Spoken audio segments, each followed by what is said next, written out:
Hello, and welcome back to the Sparkling Scholars.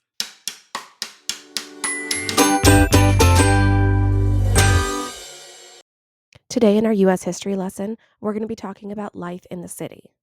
Remember, we're talking about post Civil War and Western expansion of the United States. So, what are we waiting for? Let's dive right in. In the cities, the poorest Americans lived in housing called tenements. What's a tenement? Well, tenements were often old houses and buildings that were divided up into many small rooms. These rooms did not have a good water supply. Tenements were not always built well, and they were often dangerous from overcrowding. Areas in the city that are poor, run down, and overcrowded like this are known as the slums. With so many people living close together, it was hard to keep the tenements clean. The water supply was often polluted by waste. Diseases spread quickly. Also, many bars opened up in the slums. Drunkenness was a major problem. Drunkenness often resulted in violence. Nobody wants that in their neighborhood. The cities did try to solve some of these problems over time, though. New York City set building standards to make buildings safer. Cities also began to treat their sewage systems. The cities knew that they needed to keep their water supply clean in order to keep their people healthy.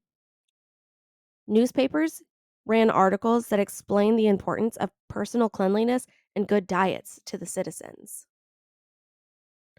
Those who were not poor lived in their own neighborhoods.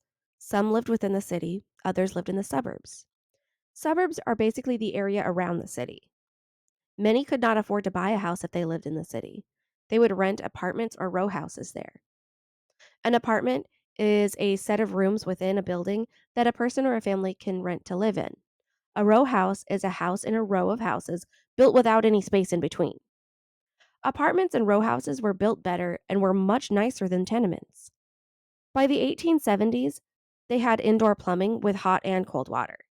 They also had gas and electric lights. These lights made it easier for people to stay up later and read. Families often read their Bible together. Many of these homes had a special space set aside for displaying the family Bible. Christian families were expected to have family devotions as well. Children learned the catechism. A catechism is a book of questions and answers that teaches about God and the Bible. Children would learn the correct answers to these questions. Some people chose not to live in the city, but in the suburbs. Land was cheaper in the suburbs. More people could afford to buy their houses there.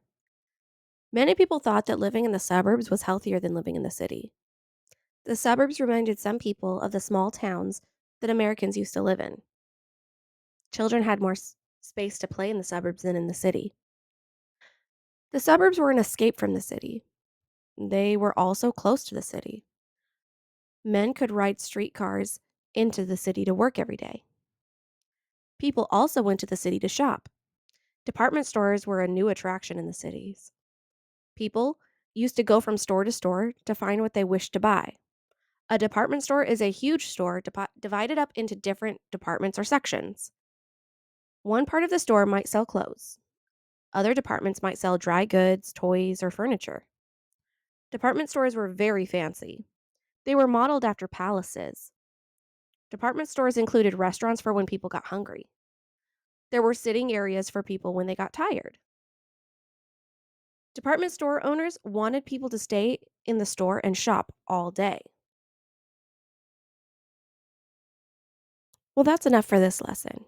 Here's my question for you to ponder. Why did people move to the suburbs? Until next time, stay sparkly, little scholars, and don't forget to like and subscribe to the Sparkling Scholars channel.